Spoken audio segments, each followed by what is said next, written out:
Dalam Bapa dan Putra dan Roh Kudus. Amin. Allah Bapa di surga, kami Kau ajar untuk selalu berusaha mengenal Putramu Yesus sebagai Juru Selamat, Penebus, dan Putramu di dunia. Singkirkanlah segala kesombongan, keangkuhan kami, sehingga tak jarang kami menolak Engkau, menolak Putramu, menolak Roh Kudus dalam sikap, tindakan, pikiran, dan perasaan kami. Bantu kami untuk selalu terbuka terhadap Engkau dan Roh Kudus. Terpujilah namamu kini dan sepanjang segala masa. Amin. Saudaraku yang terkasih dalam Kristus, sekali lagi kita diingatkan betapa pentingnya terbuka dan terbuka. Betapa pentingnya kritis kita terhadap cara pandang kita, cara bersikap kita terhadap realitas di sekitar kita. Karena tidak jarang kita mengukur orang lain atau sesuatu di luar diri kita dengan kacamata kita sendiri, dengan ukuran kita sendiri. Bantu kami ya Bapa, supaya Yesus yang ditolak di Nazaret itu menjadi pelajaran berharga bagi kita untuk selalu terbuka dan membuka wawasan seluruh diri kita. Saudaraku yang terkasih, Yesus ternyata ditolak oleh orang-orang Nazaret, tempat dia berasal dan dibesarkan. Karena orang-orang Nazaret merasa mengerti, mengenal Yesus, saudaranya, ibunya, bapaknya, ya. Dan mereka tidak menduga bahwa Yesus bisa berbuat seperti itu. Ya, bisa juga karena iri, bisa juga karena mereka mindset mereka tidak seperti yang mereka bayangkan, ya, tentang Yesus, tentang seorang penyelamat, seorang penebus, seorang yang hebat. Jadi ini juga saya kira pelajaran yang berharga bagi kita, supaya kita mampu dan dimampukan untuk semakin dalam. Karena kita juga bisa bersikap seperti orang Nazaret, kita merasa lebih tahu. Mungkin karena kita sudah lama Katolik, mungkin karena kita sudah mengikuti berbagai macam studi, berbagai macam pengajaran, katekese, dan seterusnya. Juga demikian juga saya sebagai imam, merasa sudah belajar filsafat, belajar teologi, belajar apapun, maka tidak mau belajar lagi. Tidak mau menambah lagi pengetahuan.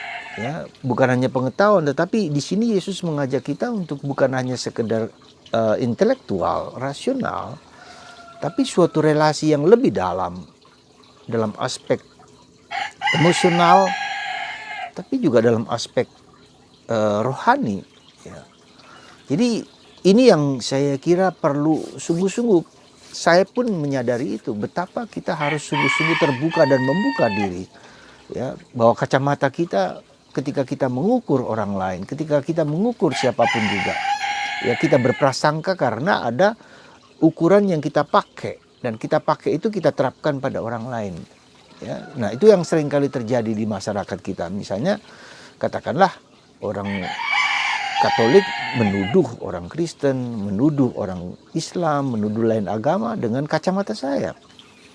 Ya, demikian juga yang lain bersikap demikian ketika orang Islam menuduh orang Kristen percaya kepada Tritunggal, ya, Yesus adalah sekedar manusia, itu kan kacamata mereka. Demikian juga ketika orang kita mempunyai penghormatan kepada Bunda Maria, ya orang Kristen, ya orang Katolik menyembah berhala dan seterusnya. Jadi kacamata-kacamata ini yang membuat prasangka kita sehingga kita tidak mau bergaul dengan orang lain. Karena kita menggunakan kacamata kita. Kita menggunakan mindset kita untuk kita terapkan pada orang lain. Nah disinilah kita lihat Tuhan mengukur, menilai berdasarkan apa yang dia yakini dan percayai. Ya, itu yang harus kita lihat. Maka Tuhan adil. Jadi Tuhan mengadili saya, mengadili Anda, mengadili orang Kristen, orang Islam, orang non-Kristen, bahkan orang yang tidak beragama sekalipun berdasarkan keyakinan mereka. Tuhan adil dalam segala sesuatu seperti itu. Nah, itu yang pertama. Yang kedua, kita perlu sadar bahwa prasangka-prasangka kita karena kita mempunyai ukuran-ukuran yang kita lakukan pada orang lain, ya, yang kita terapkan pada orang lain. Nah, disinilah maka prasangka-prasangka itu harus kita hancurkan dengan keterbukaan. Bahwa Tuhan bisa bekerja lewat diriku, lewat orang lain, lewat siapapun juga yang bahkan di luar pikiran kita, ya. Bisa saja lewat macam-macam, lewat benda, lewat alam semesta, lewat binatang, lewat apa saja untuk menyatakan sesuatu kepadaku. Maka keterbukaanku terhadap bimbingan dan karya Allah, terutama dengan melakukan yang baik, segala yang baik yang berasal dari Allah, segala yang indah berasal dari Allah. Ya, meskipun kita tetap harus diskresi yang cukup penting di situ. Itu yang kedua yang harus kita sadari. Yang ketiga, bahwa di kita sendiri sebagai orang Katolik, apa yang harus kita lakukan? Kita tidak cukup hanya tahu, ya. Kita tidak cukup hanya mengenal, ya, mengerti, membaca kitab suci, membaca buku-buku rohani, ya, membaca tulisan-tulisan karangan orang-orang kudus Karmel atau siapapun juga, ya. Atau kita pengetahuan kita itu sangat sempit gitu loh, ya, sangat sempit.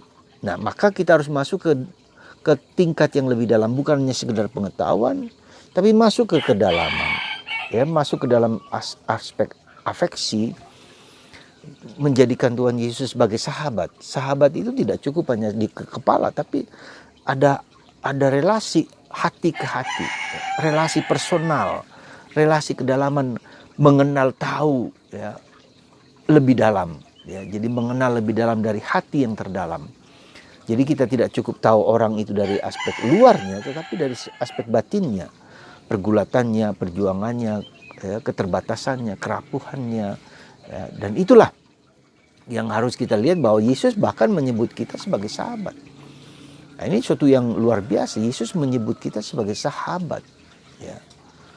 Dan kita, apakah kita juga menyebut Yesus sebagai sahabat? Ya, bisa iya, bisa enggak, ya. Kalau kita tahu bahwa memang Yesus selalu sahabat bagi kita, dan dia tidak pernah meninggalkan kita sedetik pun, sekecil apapun, sejahat sedosa kita apapun, ya. Meskipun kehadirannya seringkali terhambat oleh karena sikap-sikap kita tadi itu, yang dosa, yang prasangka, yang praduga, yang prejudice dan seterusnya.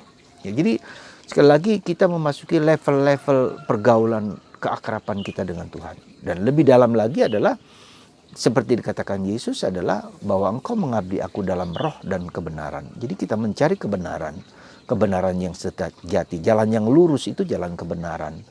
Jalan yang sesuai, yang membawa saya bukan hanya di dunia ini, tetapi membawa saya kepada keselamatan, keabadian.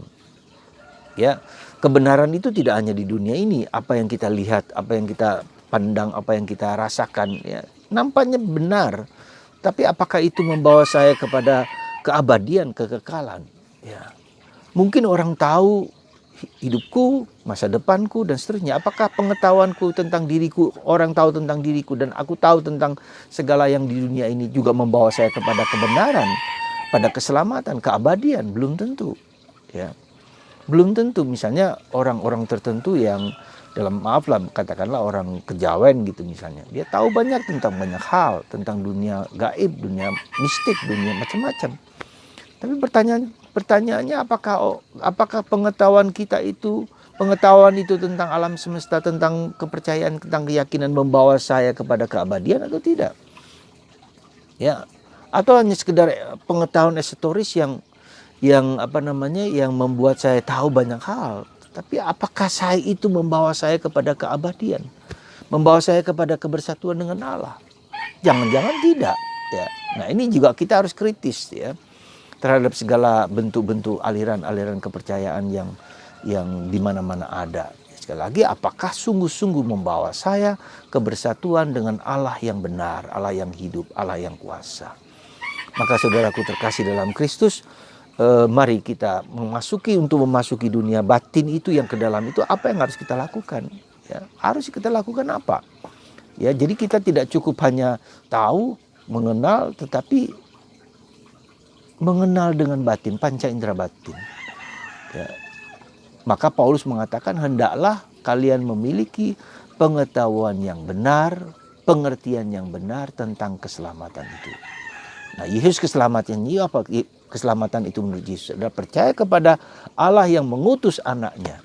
Ya, percaya kepada Allah yang mengutus anaknya, karena Allah yang mengutus anaknya menyelamatkan kita, membawa kita kepada keselamatan abadi, kebersatuan kembali kepada Allah, Sangkan Paraning Dumadi.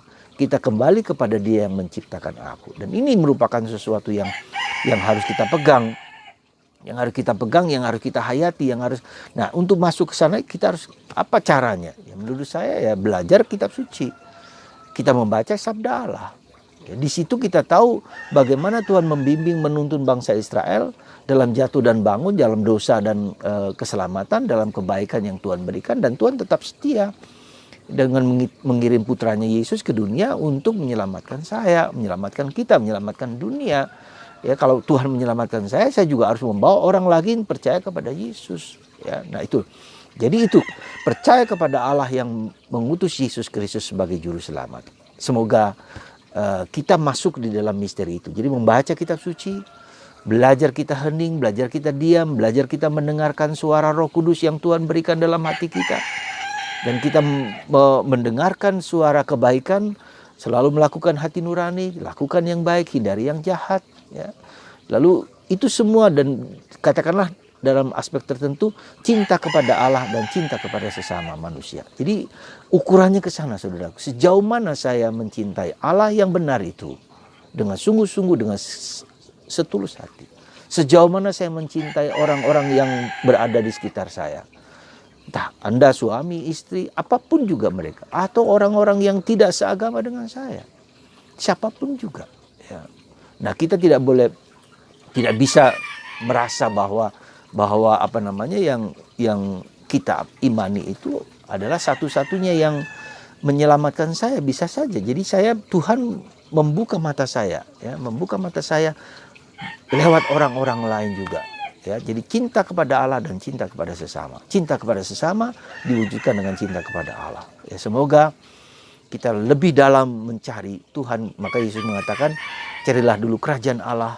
Dan kalau kita mencari dengan sungguh-sungguh, maka Tuhan akan membukanya kepada kita semua. Tuhan memberkati Anda semua. Sehingga kita dibuka dosa, dibuang segala dosa, dibuang segala hambatan. Dan kita mengenal Sang Sabda, Sang Allah dalam diri Yesus. Tuhan memberkati Anda semua dan memberkati kita semua. Terutama dalam pandemi ini, tetap percaya dan yakin Tuhan melindungi dan menjaga kita dalam nama Bapa dan Putra dan Roh Kudus. Amin.